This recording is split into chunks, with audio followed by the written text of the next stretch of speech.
Hello class, myself Govind Kumar Rahul और आज हम देखेंगे solution to linear homogeneous equations relations in discrete math in unit 5।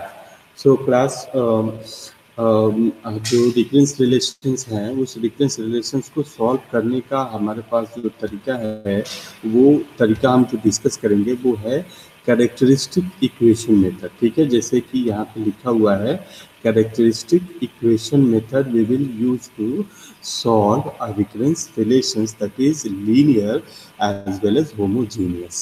So already we have discussed that what is called linear and homogeneous recurrence relations, and we have already discussed various types of recurrence relations. तो class इसमें मैं आपको बता दूं कि ये 7 marks का या मैक्सिमम मार्क्स का क्वेश्चन ये आएगा और ये सो इम्पोर्टेंट, और ये हमारे एक्सटर्नल में और सेशनल में आते रहते हैं।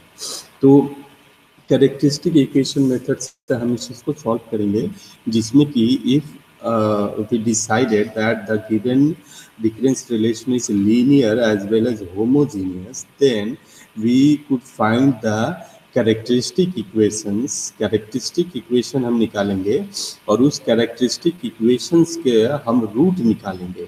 ठीक है, रूट अब डिपेंड करता है कि रूट हमारा रियल है कि डिस्टिंक्ट है, रियल है कि रिपीटेड है, इमेजिनरी है, रिपीटेड है, इमेजिनरी है और डिस्टिंक्ट है। तो ये 4 तरीके के हमारे पास कैरेक्टरिस्टिक इक्वेशंस के रूट्स हो सकते हैं, और कैरेक्टरिस्टिक इक्वेशंस के जितने तरीके के रूट्स होंगे उतने तरीके के हम सॉल्यूशंस क्या कर सकते हैं, प्रपोज कर सकते हैं। तो राइट नाउ हम जो देख रहे हैं आज जो सॉल्यूशन, उसमें देखेंगे characteristic equation method for finding the solution of linear homogeneous recurrence relations where the root of characteristic equation is real and distinct। ठीक है क्लास, तो जैसे कि आप देख सकते हैं कि हमारे पास मान लीजिए कि अब बात आती है कि कैरेक्टरिस्टिक इक्वेशन क्या होता है और हम कैरेक्टरिस्टिक इक्वेशंस कैसे निकालते हैं। तो सबसे पहले क्लास हम क्या कहते हैं कि किसी रिकरेंस रिलेशन का हम ऑर्डर निकालते हैं। लेट्स से कि this is a given recurrence relation. ठीक है, ये रिकरेंस रिलेशन हमारे पास दिया हुआ है, that is n is equal to C1 an-1 plus C2 an-2। तो मैंने आप लोगों को क्लास पहले भी बताया था कि ऑर्डर हम कैसे निकालते हैं किसी रिकरेंस रिलेशन का।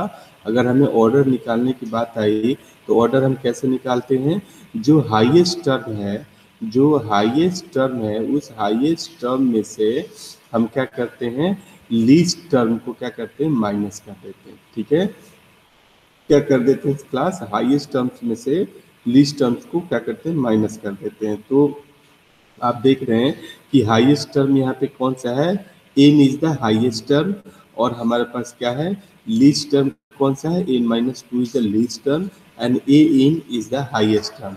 तो हम क्या करेंगे कि n माइनस हम क्या करेंगे, n-2 करेंगे। ठीक है, तो n-2 करेंगे because n-2 is the least term and n is the highest term. तो यहाँ से अगर हम देखेंगे तो हमारे पास क्या निकल के आया, ऑर्डर जो निकल के आया वो क्या है, 2 निकल के आया।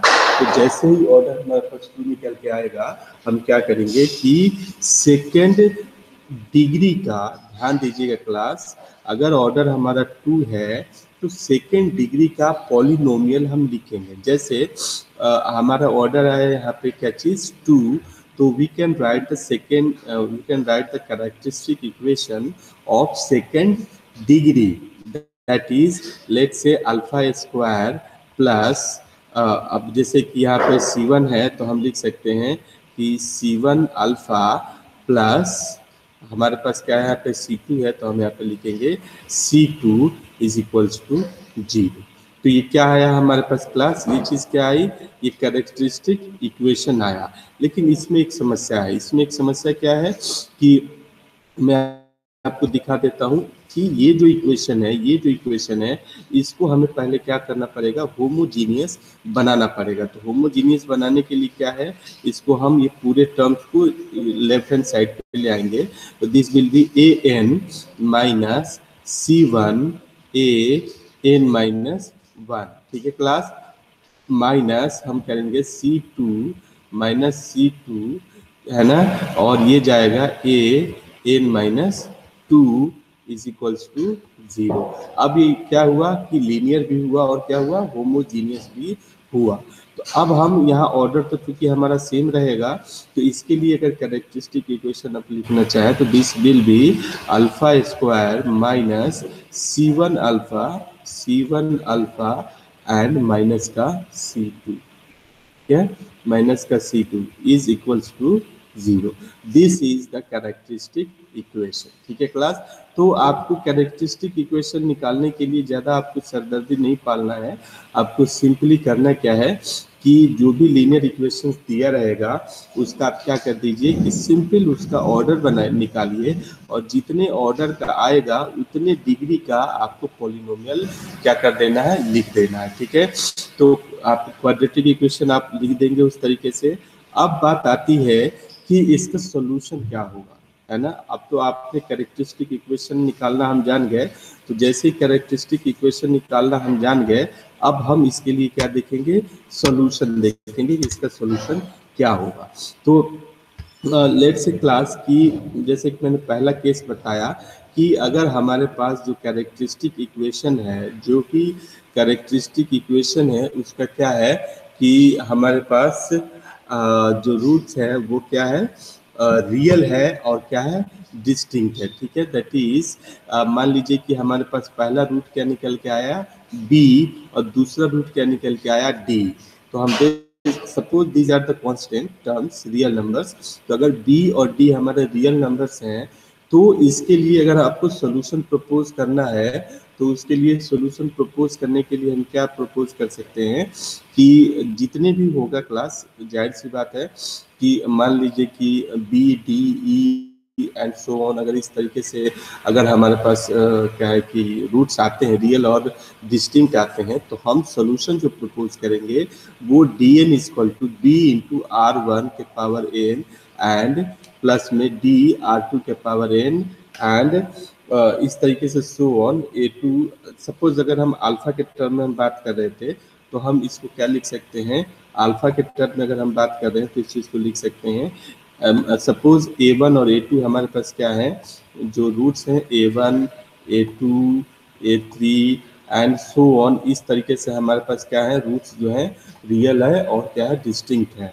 तो उस केस में आप क्या कर सकते हैं, चूंकि टर्म हमारा ए आर के टर्म में है, तो हम लिख सकते हैं A1 R के पावर सॉरी हम लिख सकते हैं A1, हम लिख सकते हैं A1 अल्फा के पावर R। ठीक है, अल्फा के पावर R लिख सकते हैं, अल्फा 1 के पावर R, प्लस हम लिख सकते हैं A2 हम लिख सकते हैं अल्फा 2 के पावर R। ठीक है, प्लस सो ऑन। ठीक है, इसमें कि हमारे पास क्या है कि अल्फा 1 अल्फा 2 क्या है, हमारे रूट्स हैं। ये जो रूट्स हमारे निकल के आए हैं अल्फा 1 अल्फा 2, ये हमारे क्या है, रूट्स हैं। ठीक है, और A1 और A2 हमें क्या करने पड़ेंगे, फाइंड करने पड़ेंगे, जो कि इसको अल्टीमेटली इस इक्वेशन में हमें पुट करना पड़ेगा।